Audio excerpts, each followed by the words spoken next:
तुम लोगों को एक बहुत अच्छा पाठ है ये, इसको तुम लोग गौर से सुनोगे। यह पाठ शक्ति और क्षमा, इस पाठ में शक्ति और क्षमा का वर्णन किया गया है, उसी के ऊपर डिपेंड है ये पाठ। और इसके लेखक रामधारी सिंह दिनकर बहुत महान कवि हैं, चले गए बेचारे, लेकिन इनकी कविता आज चल रही है। क्षमा दया तप त्याग मनोबल सबका लिया सहारा। क्षमा दया तप त्याग मनोबल, गौर करना। जब कोई मतलब कोई थोड़ा सा गलत करता है तो क्या करता है? क्षमा मांगता है। दया, कोई दुख में होता है तो दया करके उसका दुख दूर करने की कोशिश करते हैं। तप, तुम लोग एक प्रकार का तप ही कर रहे हो। बच्चे जिस उम्र से पढ़ने लगते हैं और जिस उम्र तक पढ़ते हैं यह तप है, और ध्यान पूर्वक अगर तप करते हैं तो उन्हें वह ज्ञान मिलता है। ध्यान पूर्वक, ये एक तरह का तप है। जैसे तुम 6 साल की उम्र से पढ़ना शुरू करते हो, 18-20 साल की उम्र तक पढ़ते हो, तो ये 14 वर्ष की आयु पढ़ने में गंवाते हो, मतलब 14 वर्ष पढ़ाई में गंवाते हो। 14 वर्ष तक समझो कि तुम लोग एक तरह का तप कर रहे हो। तो क्षमा दया तप त्याग, स्टूडेंट को त्याग की भावना है। कैसे है? एक छोट बच्चा जो हमेशा माँ के पास रह रहा है, उसको तनी समाज से दूर करो तो रोने लगता है कि नहीं? वैसे विद्यार्थी के 5 लक्षण पता है कौन कौन से होते हैं? बको ध्यानम, क्या बको चेष्टा, कौवे के जैसा चेष्टा, स्वनिद्रा, कम सोना, अल्पाहारी, कम खाना, गृह त्यागी। घर त्यागने की क्षमता होनी चाहिए। हमने इस पाठ में त्याग की भावना को दर्शाया, रामधारी सिंह दिनकर ने दर्शाया। तो हमने तुमको बताया कि विद्यार्थी के 5 लक्षण, यानी बको ध्यानम, बको चेष्टा, स्वनिद्रा, अल्पाहारी, गृह त्यागी। बकुले के जैसा ध्यान, कौवे की जैसा चेष्टा, कम सोने की आदत, कम खाने की आदत, और त्याग की भावना जिसमें होगा ना, वही स्टूडेंट बन पाएगा, वही विद्या ग्रहण कर पाएगा। अन्यथा विद्या उसको कभी जिंदगी में आएगा ही नहीं।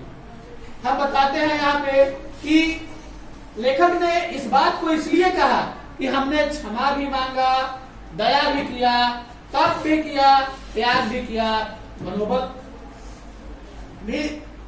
का भी सहारा लिया, मन के बल सबका सहारा लिया। पर नर व्याघ्र सुजोधन तुमसे कहो कहाँ कब हारा। यहाँ पर कभी सुजोधन की बात करते हैं। अब बता दें कि ये कहानी कहाँ से ली गई है। पांडव का नाम सुना है सब? ये महाभारत से कहानी ली गई है। महाभारत में पांडव ने सुयोधन से दया भी मांगा, क्षमा भी मांगा, तप भी किया, उसके लिए वनवास भी किया था, त्याग भी किया कि हमको हमारा हिस्सा नहीं, आधा का हिस्सेदार था तो बोला कि हमें हिस्सा नहीं, हम 5 भाई हैं, हमें 5 गांव दे दो। तो उसने सीधा बोला कि 5 गांव क्या, 1 गांव भी हम नहीं देंगे। जबकि पांडव आधा का हिस्सेदार था और कौरव देना नहीं चाहता था, क्योंकि ज्यादा भाइयों की संख्या थी, ज्यादा शक्तिशाली था। इसीलिए तो इन्होंने क्षमा दया तप त्याग मनोबल सबका लिया सहारा। पर नर व्याघ्र, नर का मतलब राक्षस, सुजोधन तुमसे कहो कब कहाँ हारा, मतलब ज्ञान में भी अच्छा है, तप भी करने की क्षमता है, त्याग भी करने की क्षमता है, दया भी करने की क्षमता है, सब कुछ ओके है। लेकिन यहाँ पे क्या होता है कि इनको बातों से हरा दी जाती है और यह कह दिया जाता है कि हम तुम्हें कुछ नहीं देने वाले हैं। तो आगे कहता है, क्षमाशील हो रिपु समक्ष तुम हुए विदित जितना ही, दुष्ट कौरों ने तुमको कायर समझा उतना ही। अगर किसी के सामने गिड़गिड़ाओगे ना तो याद रखो कि वो और तुम्हारे ऊपर हंसेगा, अगर तुम किसी के सामने गिड़गिड़ाओगे तो तुमको और गिड़गिड़ाने के लिए प्रेरित करेगा और तुमको तंग करेगा कि और गिड़गिड़ाओ। तो वही क्षमाशील हो रिपु समक्ष तुम हुए विनित जितना ही। कौरव के पास ताकत था तो पांडव के पास भी ताकत की कमी नहीं थी, लेकिन पांडव को कृष्ण ने समझा कर रखा था कि बस आपसी सहमति, क्षमा, दया, तप, त्याग, मनोबल का सहारा लेकर बंटवारा कर लिया जाए। जाने दीजिए उसकी संख्या ज्यादा है तो वो ज्यादा ही लेकर रहे। इस पर भी राजी हुआ कि 5 गांव मिल जाए, लेकिन वो भी देने के लिए तैयार नहीं हुआ।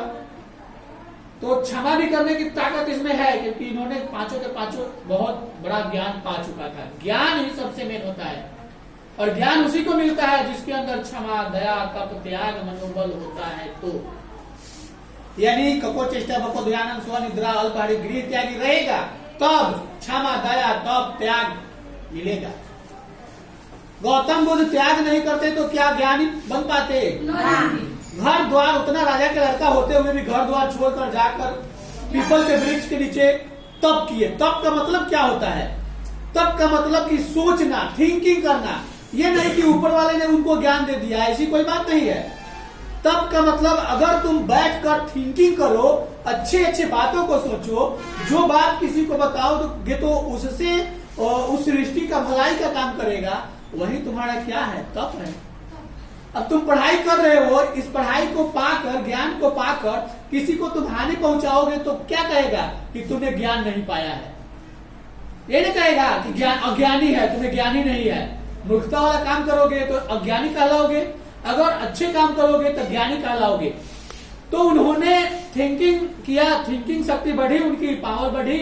उन्होंने लोगों को बताया कि आप ऐसे करेंगे तो ऐसे आपको प्राप्त होगा।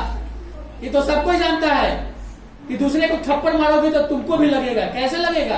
थप्पड़ मारोगे तो तुम्हारे हाथ में भी चोट लगेगा। यानी क्रिया और प्रतिक्रिया दोनों एक साथ होती है।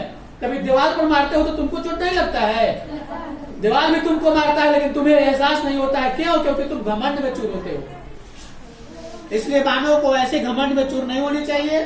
क्षमा, दया, तप, त्याग, मनोबल का सहारा लेना चाहिए। और विनती जितना पांडव ने किया कौरव से, वैसे विनती करनी चाहिए।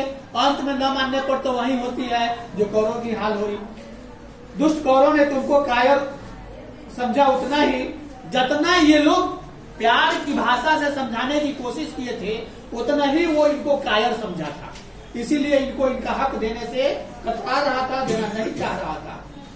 उसको क्या जो दंतहीन, विषहीन, विनित सरल हो, जिसको दांते नहीं हो, जिसको किसी प्रेम की भावना ही नहीं हो अंदर में, जिसको ज्ञाने नहीं हो, तो उस मूर्ख को क्या है? जो लड़ता लड़वाता रहता है उसको क्या है? विनित विनित यानी कि विषहीन। विषहीन सांप को कोई पकड़ लेता है तो विषैला सांप को पकड़ के दिखाओ ना। कोई पकड़ेगा विषैला सांप को? काटने का डर रहता है।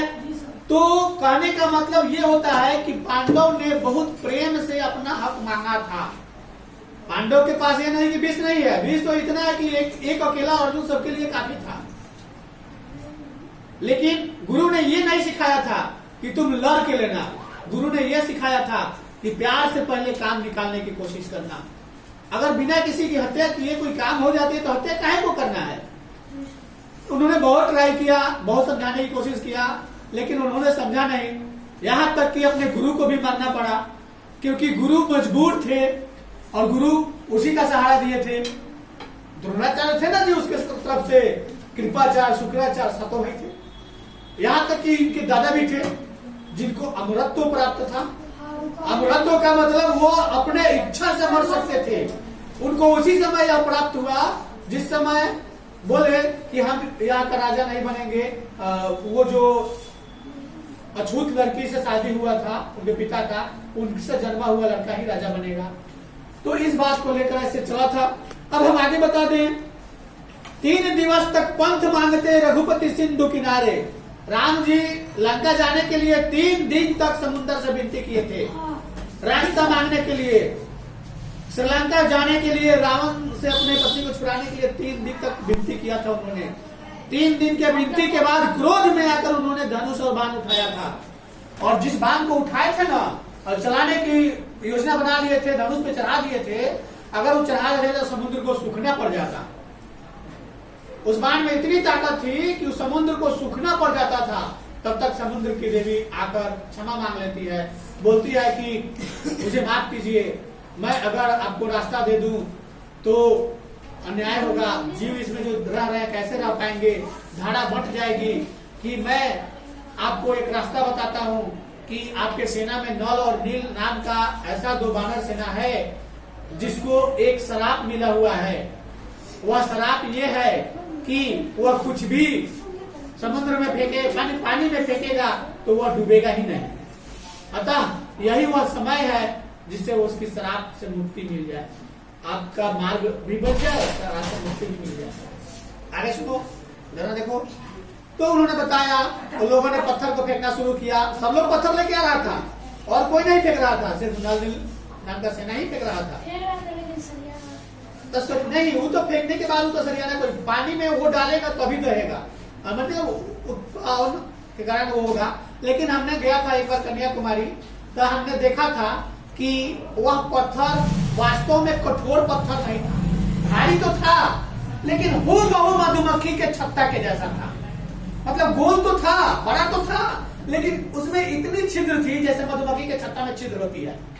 तो हम बता दें अपने साइंस के अनुसार कि उस छिद्र के कारण उसके अंदर वायु भरे हुए थे। अगर तुम एक तसला को पलट कर पानी में रखोगे, चाहे 5 किलो का होगा तो डूबेगा नहीं, क्योंकि उसमें एयर भर जाएगा।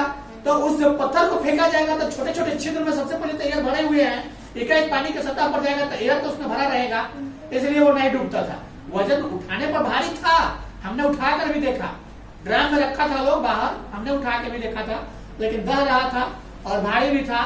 तो वैसे ही पत्थर उस समय अवेलेबल थे, उस पत्थर से रास्ते बनाए गए थे।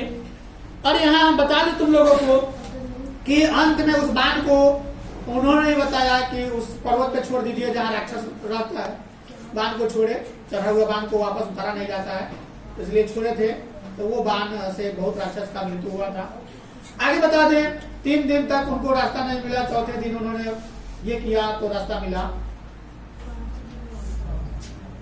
अभी